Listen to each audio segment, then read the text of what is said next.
Hey guys, this week's focus will be over poetry. I know that we have talked about poetry multiple times, but poetry just so happens to be one of my favorite things in reading because there's so many different ways that you can write it. You have a lot of freedom when you write poetry. You can also do a lot of really fun things as you write your poems. So I'm I'm very excited to be discussing it again. And we're really going to focus on the different elements of poetry and maybe some of the sound devices and sound techniques that poets use to make their poems a little bit more interesting to read and entertaining to read out loud. So to get us started this week, I wanted to use a poem that tells a story. This is called a narrative poem. So I remembered us reading Rosie, Revere, Engineer, and I really like that story because it has a theme that I strongly believe in, and I just really like the story. And I know that we've already read it, but you might be surprised when you read something again, the things that you didn't notice the first time. Or maybe you have a realization like, oh, that's what the author meant by that line in the poem. Poetry, I feel, isn't meant to be read multiple times, and each time you read it, sometimes you understand something new, or you appreciate something that you didn't appreciate the first time you read it. So I really wanted us to get a chance to read Rosie Revere, Engineer. It is a narrative poem, which means it tells a story but uses a poetic structure, meaning that it has stanzas, maybe it rhymes. It has a rhyme scheme, which we'll talk about on Wednesday. Narrative poems tell a story through the plot or the main events of a story, similar to any story that we've read, how there's the beginning where you're introduced to the character's setting, then there's a problem and a solution and all the little steps in between.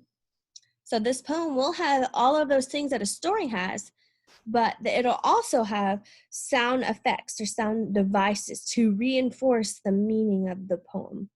So by sound effects, I mean that it may rhyme.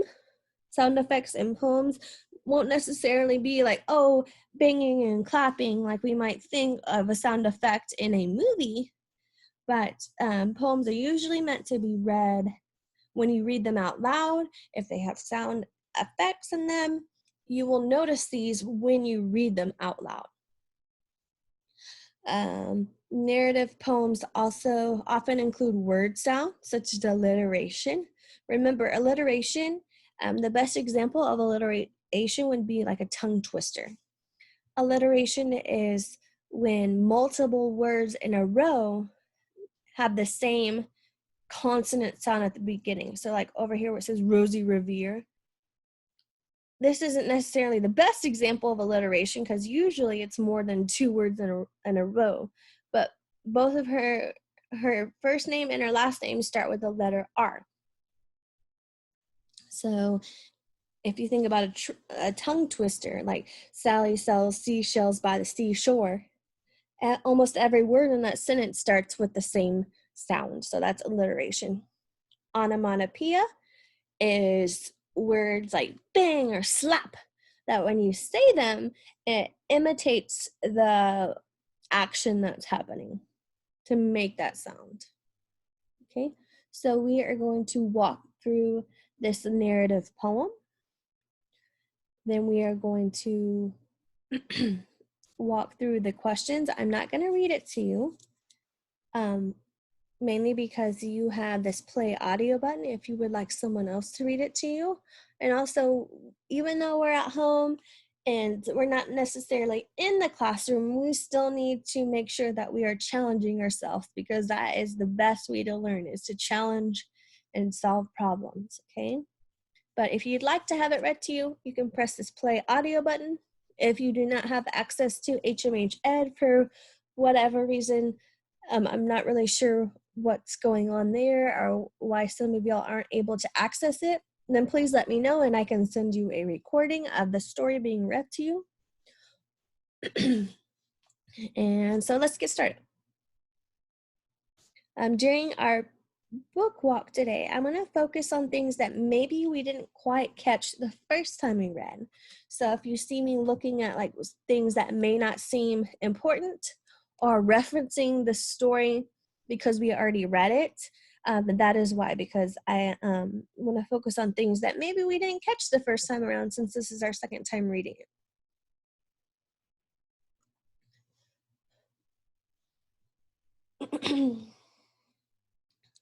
Ooh, we forgot the title page. There it is. Something that I noticed on this title page is,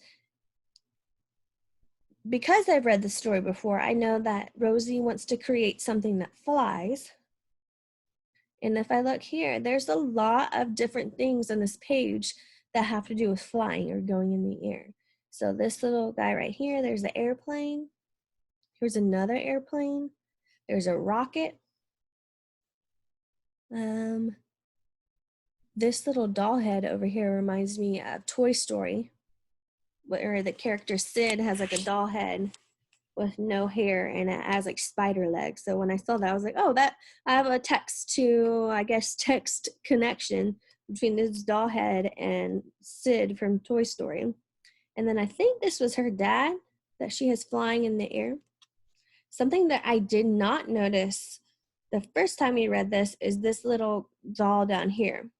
Now you may have heard of the symbol character. Sometimes there will be actual characters that are actually symbols for certain things. So you may have heard of Uncle Sam. If not, I will find a picture using good old Google. Uncle Sam.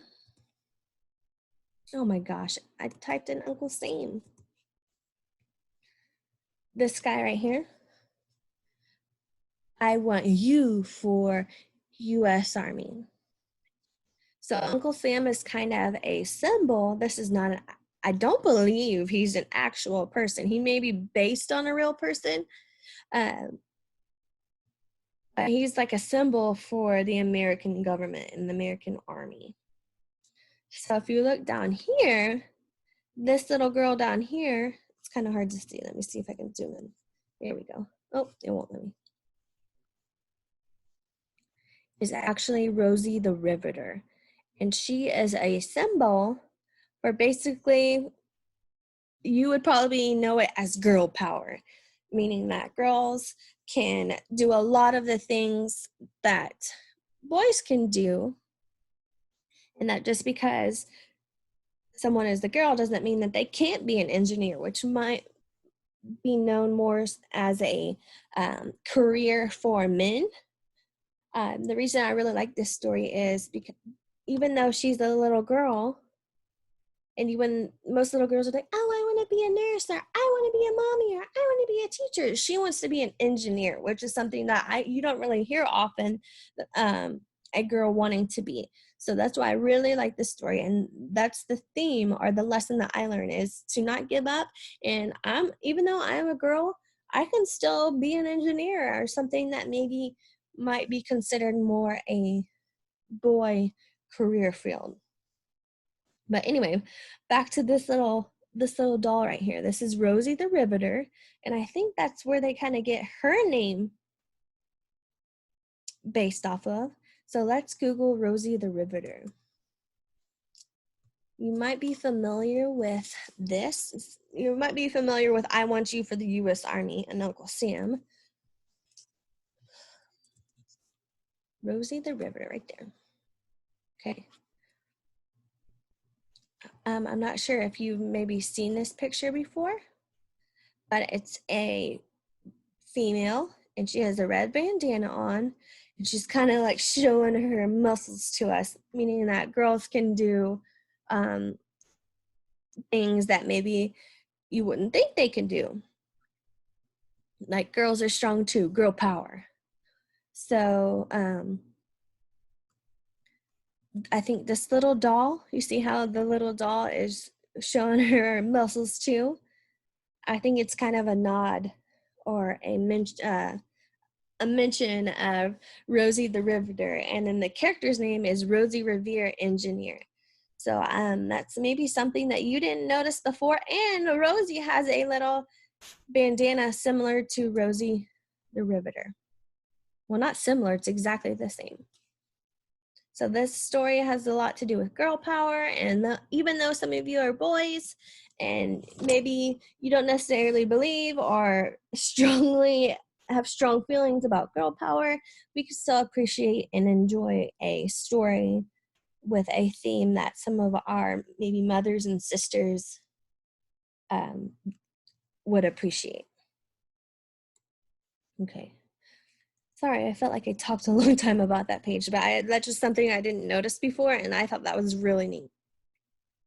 Let's see. On this page, I noticed that her teacher has a lot of eyeshadow on.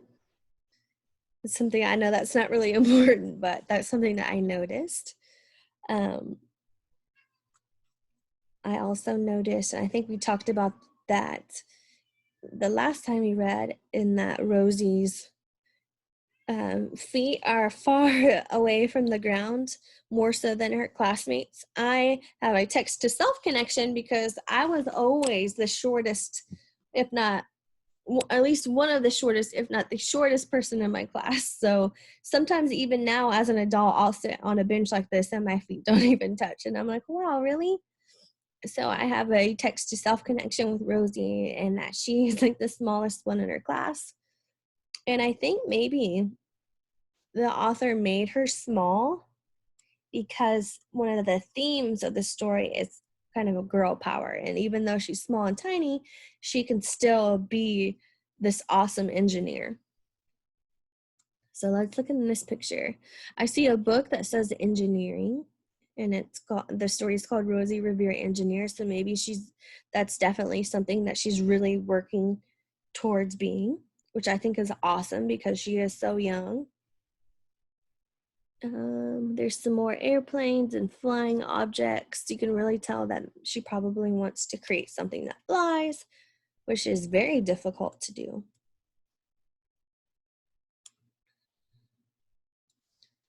And then here's one of her inventions.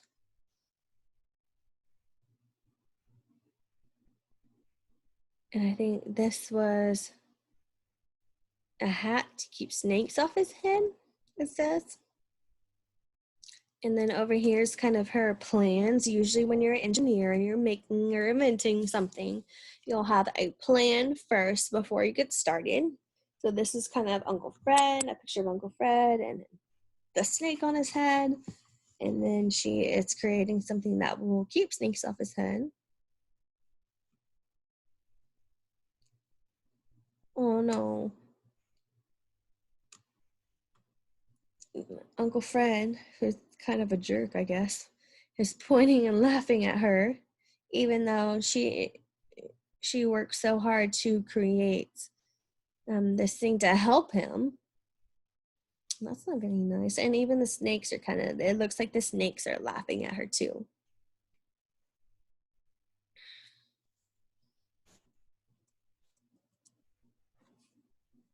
Here's another Rosie the Riveter reference with the red bandana. I feel like we missed a page. Did we miss a page? Oh, okay.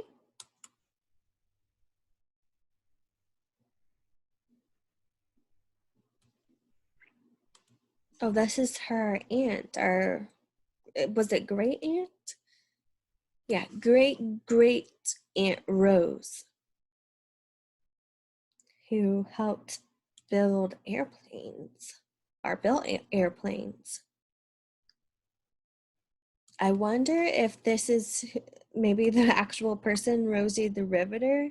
Kind of, not really, but like maybe the character Rosie her great aunt, who's fictional, is meant to be kind of the inspiration behind Rosie the Riveter. You never know. I'm looking at the suitcase, and I have another text to text connection. She has a lot of stickers on her suitcase of different flags, which, if you remember from the day the crayons came home video, that crayon also, or the book also had a suitcase with a lot of different stickers from different places. And again, here's the red bandana. And if you look, she also has a similar outfit to Rosie the Riveter. So you see how Rosie isn't necessarily in a dress. She is in coveralls, or that you would usually use when you work or are doing hard work.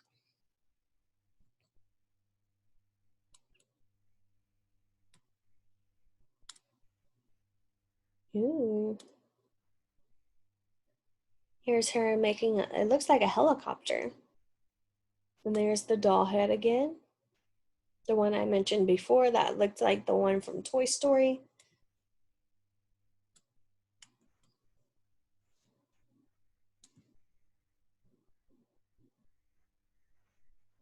Oh, like looking at this page, it looks like her great aunt is laughing at her, but I think she's kind of remembering when she was building and inventing stuff and how when her inventions would fail, what it would feel like. I don't think she's necessarily laughing at her, but kind of remembering the good times.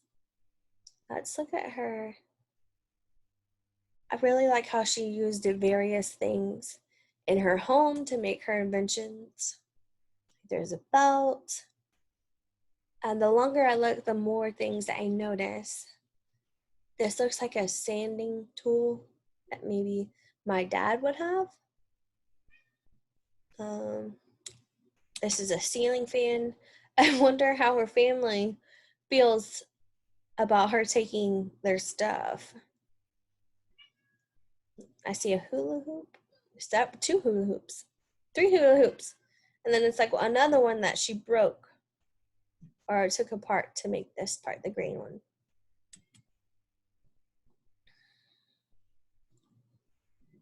And then I'm looking at her plans over here. It's like different airplanes or different things that fly in the air. And maybe it looks, this little arrow makes me think that this is from her notebook. So it has an arrow going down to the notebook, meaning this is stuff that maybe she's created or she has drawn.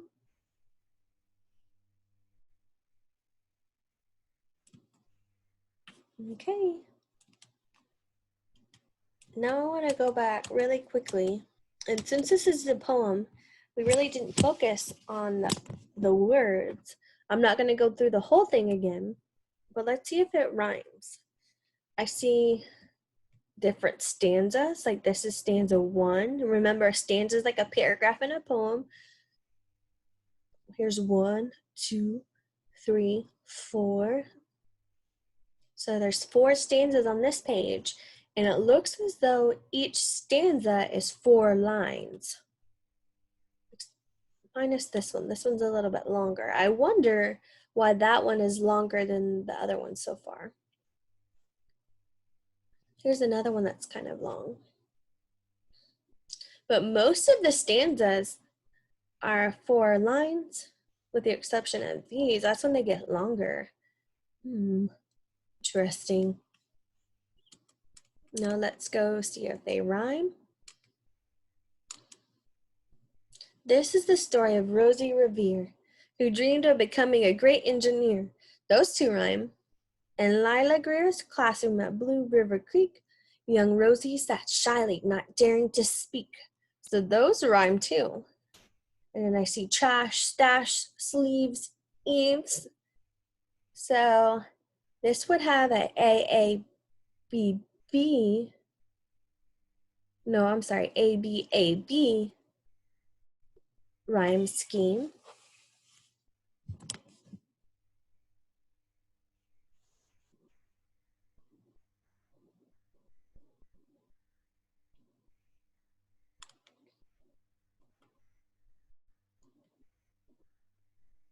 I'm trying to see if it's like that throughout the poem. At least that page it was. She gave a sad smile as she looked at the sky. The only thrill left on my list is to fly. So far, that's the similar rhyme scheme. All right, let's go through the questions really quick. This video is turning out to be way longer than I expected. Sorry, I just really like the story, and the pictures are really neat because they have little hidden things that you might not have seen the first time. Here are the questions. We are going to reread pages 242 and 243. What details in the text show that Rosie does not want to share her inventions and ideas? Number 2, review pages 244 through 245. Why does Uncle Fred's reaction to Rosie's cheese upset her so much? I think I already know the answer to that, and I haven't even read it again.